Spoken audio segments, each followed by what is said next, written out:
hands are shaking right now. That almost hit us. An apartment explosion in Aurora forced hundreds from their homes. Now the property managers are telling them wait months for repairs. As soon as I read that, I just teared up. I couldn't continue to read. Or find a new place to live. I gotta just bite the bullet in hotel room of family of 5. I got 2 of my children in there and the 3 adults. That's not suitable for us. Plus, a Denver City audit finds millions of dollars left on the table, meant for improving police response to mental health calls. And Jeffco schools ready to say goodbye to several elementary schools. It was a shock to me because we are working towards closing achievement gaps. Not before parents get their chance to voice their opposition. We all know that structure, continuity, and support from people our children trust is essential to their growth and education. Good evening, and thank you for watching Denver 7 News on Local 3. I'm Jessica Porter. And I'm Amy Wattis. Hundreds of people in Aurora are now having to find new places to live after an explosion at an apartment complex off Alameda and Sable. We first brought you this story last Saturday when 3 people were taken to the hospital with non-life-threatening injuries from the explosion. Residents who spoke with Denver 7 said they woke to fire alarms and the smell of smoke. They evacuated the building. Firefighters arrived, and that's when part of the building exploded. I woke up, got out of the door within the first 10 minutes, and realistically within the next 10 minutes, I was standing directly in front of where the explosion went off. And it was like a movie to me, man, that the explosion went off. I seen big old particle of the building just flying out about halfway through the parking lot. It's just a big old... You know, I was more scared because of the kids. My stepson was literally right in front of it. I followed up with that same family again today who says they don't know where they are going to live after just learning that they won't be able to move back into the building for months. And it's just honestly the shrine, the last I have of it, of moments of our life, you know. Edward Ramirez shared with us a TikTok video he had made just 2 days before an explosion forced his family and over 300 others from Parkside Collective Apartments in Aurora over the weekend. The video showcases a collage of photos of his late wife, a collage that hangs inside his unit, among other things. I still have my wife's ashes that are in there. Edward and his sister Lupe live in the same unit with the rest of their family. All 5 plus 2 pets were put up in one room at the Hyatt nearby. On Wednesday, the siblings said they got this email from property manager Holland Residential saying, quote, "We appreciate the patience you have shown as city and county officials continue to evaluate the building. Unfortunately, we have learned that this process will take several months and residents will not be able to live in the building during this time." As soon as I read that, I just teared up. I couldn't continue to read. It's too much water in my eyes. The email went on to say residents no longer had to pay rent as of September 10th. They won't be penalized for breaking their lease and are preparing refund deposit checks and prorated September rent. Each unit will also receive $1,000 to help with relocation. While the sister and brother say they are grateful for the help, it doesn't solve the problem of finding a place to live once they have to be out of the Hyatt by next week. We're panicking, trying to, we go to work, we're stressed out, but I'm like, we have to continue to live our livelihood. What adds to their stress, not being allowed inside the building to get their things. The email also stating that the building department has not authorized access back into the complex until they get more clarity on the situation. I got bedroom sets, obviously, thousands of dollars worth of clothes material. The same clothes on our back for about a week's time now. The city of Aurora sent out a statement saying in part, no city department has issued orders that bar residents from entering their homes since Saturday's incident, saying private property owners have the sole discretion in deciding when residents can enter their buildings. We would really love some answers.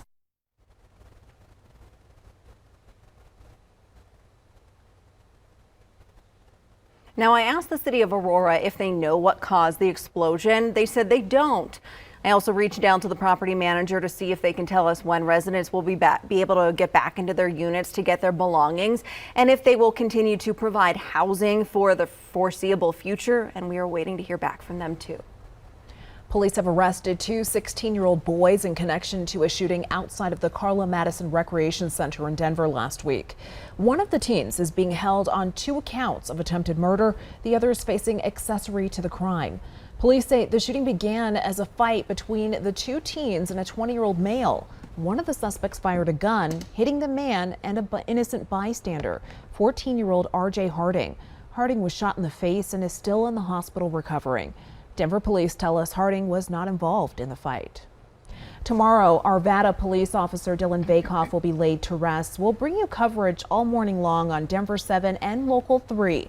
We will carry the main procession live, as well as the funeral service, which is happening at Flatirons Community Church in Lafayette.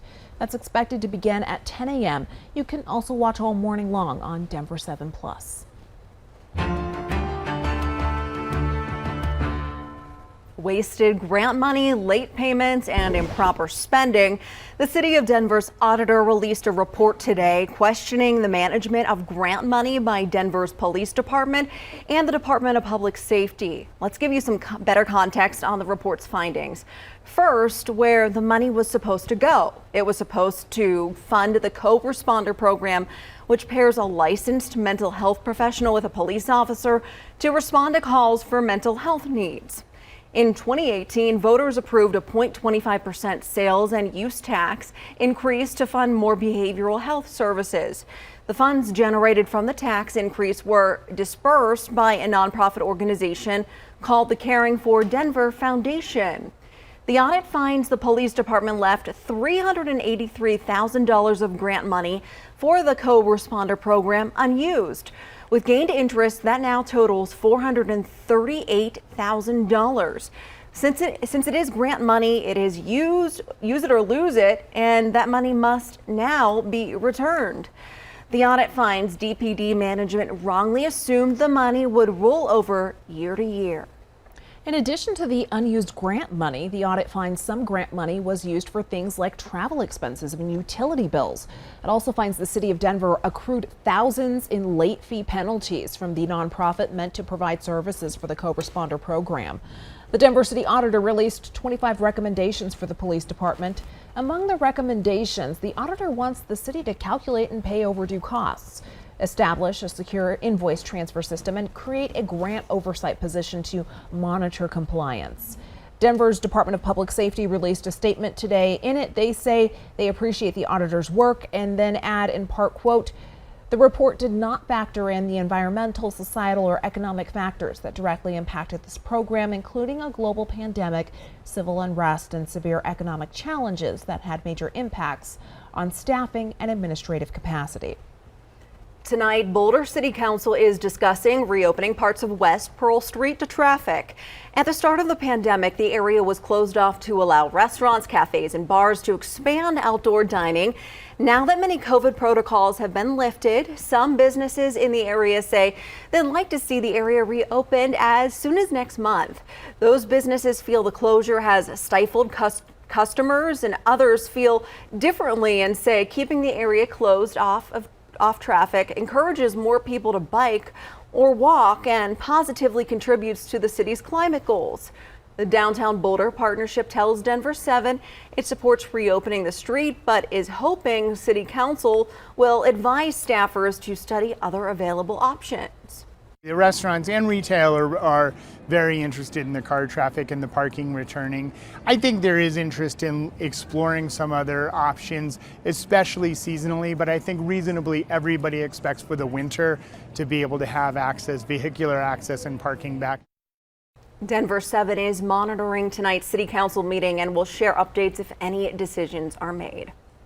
Parents of Jeffco schools are speaking out tonight against the district's proposal to close 16 elementary schools. The district announced the recommendation late last month, citing declining enrollment for the need to close and merge schools. Denver 7's Rob Harris was at the board meeting tonight where parents called on district leaders to scrap the plan and then go back to the drawing board. The topic of school closures wasn't even on the agenda for tonight's Jeffco school board meeting, but that didn't stop parents and even a student from coming out to flood the public comment portion of the meeting with pleas to vote against the district's proposal when the time comes. The main criteria by which the 16 elementary schools were chosen for closure is their size. All have fewer than 220 students or are at least less than 45% of capacity and near another school with the room for the students. But according to the parents that came out to speak, the small size of their kids' schools are the source of their strength, giving students in need more one-on-one attention. My son was part of the Autism Spectrum Disorder Center program at Wilmore Davis from kindergarten through 5th grade. I implore you to vote no on all 16 closures and come back to the drawing table with us. Individuals with disabilities are the last frontier of the battle of inequity in our communities, and their needs and voices need to be a priority. The district says the recommended closures would affect around 2,500 students and 422 full-time staff. Now, I reached out to Jeffco schools for comment ahead of tonight's meeting, and a spokesperson said, "We are in a period of listening and look forward to hearing their comments." And that's what the parents who came to this meeting tonight are really demanding, that this school board and the district go back to the drawing board and create new plans with parents as part of the process. In Golden, I'm Rob Harris, Denver 7. Rob, thank you. A longtime New York judge has been appointed to review classified and top secret documents seized from Donald Trump's South Florida estate. Raymond Dearie was named special master by a federal judge after both the Justice Department and the former president's lawyers made clear they would be satisfied with his appointment. Dearie, a Reagan appointee, was proposed by Trump's legal team last Friday. He will be tasked with reviewing documents recovered from Mar-a-Lago for potential attorney-client privileged information.